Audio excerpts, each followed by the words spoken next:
Hey everybody, I just wanted to get on and talk for a minute. This video is going to be kind of on the short side because I wanted to discuss something that happened just a day ago in the sports world regarding Los Angeles Dodgers pitcher Clayton Kershaw. You may not be a sports fan or you may not be a baseball fan, so I'll tell you, Kershaw was going into the 8th inning. Baseball games are 9 innings, so he would have had to pitch the 8th and the 9th. The manager took him out of the game because he was afraid of Kershaw getting hurt. But here's the thing, Kershaw was pitching what you call a perfect game. If you're not familiar with that, it's exactly what it is, a perfect game. You cannot get any better. You know there are 3 outs, each team can get 3 outs. Okay, so every inning, first batter out, second batter out, third batter out. Just like that for 7 straight innings. Not a walk, no hits, no wild pitches. A perfect game. 1 batter up, 1 batter down. So this doesn't happen very often. It's happened, but not very often in the history of baseball. Kershaw had a chance to do something very few players have ever done in history. He's already going to the Hall of Fame. He's already known as a great pitcher, but this would have cemented his legacy of greatness, okay? And so there's a lot of people talking on social media about whether this was the right decision or the wrong decision, and I think it's about half. One half of the people saying good decision, good call, the other half saying no, you gotta let him play. So here's how I see it. It was only the first game. So from the Dodgers standpoint, they've got a long season ahead of them. Kershaw was hurt last year, and so they really didn't want him. He was on what they call a pitch count. He can only pitch a certain amount of games this year. They're worried about him hurting his arm. They need him for the rest of the season. Yes, I get that, and so does everyone else. They need him for the rest of the season. But here's the thing. When you are on the verge of greatness, you gotta go for it. You have to go for it. He will probably never get that chance again in his life, most likely. I've heard people saying that it would be selfish on Kershaw's part to want to continue, and you have to put the team first. And most of the time, yeah, that's all true. But I guarantee you, almost every player on that team wanted him to pitch a perfect game. They're not thinking that's selfish on his part if he kept playing. Now, to his credit, it wasn't Kershaw's fault. He didn't ask to be taken out of the game. The coach, the manager came and took him out. And I think they had agreed upon this earlier, before the game, that he would pitch a certain amount of pitches and that would be it. But I don't think anyone thought when he was going to be taken out of the game that he would be on the verge of something so great. So let's talk about life, because sports, that doesn't really matter. In life, if you want to reach a goal, if you want to do something significant, if you want to be great, you can't live in fear. You've got to go for it. You've got to stay in the game. You've got to come out that next inning. You can't live in fear. Sure, sometimes bad things can happen. Sometimes it's not going to work out. But you have to try. You have to try. Is there a goal that you're trying to reach and you haven't been able to do it? If you've been able to do it, that means it was easy, not that big of a deal. But that's not what we're talking about. We're talking about greatness, okay? So, whatever it is, you're at a point in your life where you want to do something different, you want to start all over again, you want a new job, you want to make more money, maybe your life is stagnant, and you looked around and you say, I need to move. I need to go somewhere else. Or I need to leave this job. Do you have the guts to do it? Do you have the guts to pick up and move somewhere else, to another city, to another state? Or are you scared? You can't live in fear. We have to take risks. We have to take risks.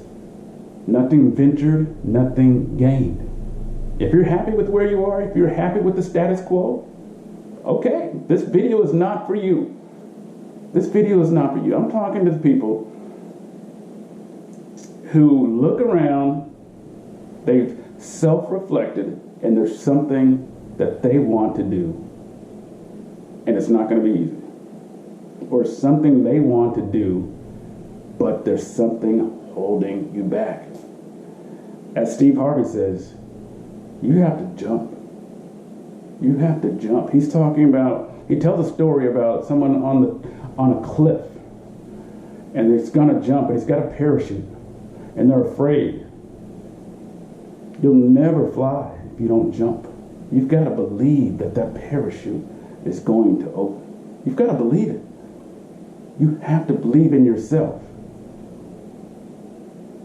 So whatever it is, you have to go for it.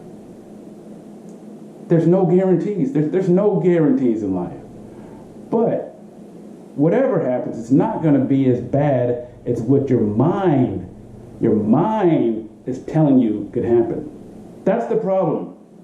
Our subconscious is always talking to us, saying, "Ooh, you don't want to do that. What if this happens? What if this happens? What if this happens?" Most of the time, none of those things happen. None of them.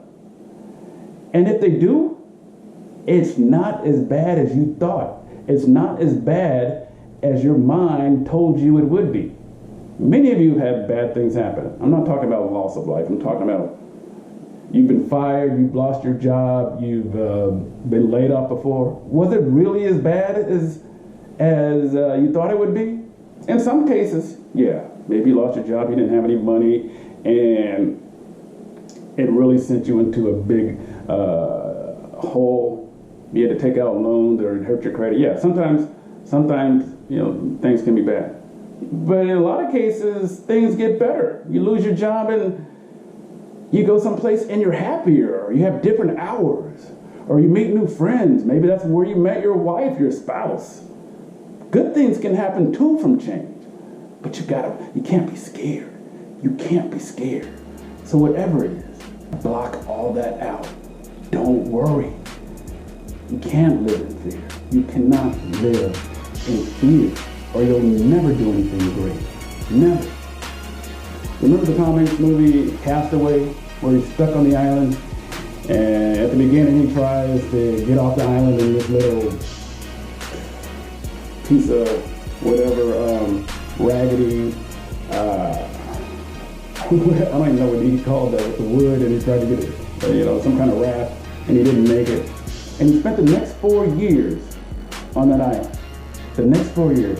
But at some point he says, I gotta try. I got to try. Yeah, he could have died. Now, in most cases, it's not life or death. You move into another city, another state, you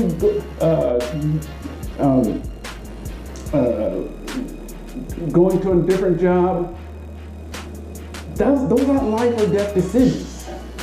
Okay?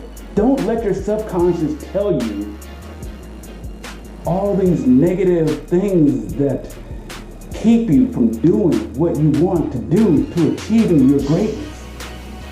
Don't listen to the thoughts in your head. Block it out. Go for it. Jump. Stay in the game. You can do it. Stay in the game. If your arm gets hurt, you go back into the game and your arm is kind of, you can always come out.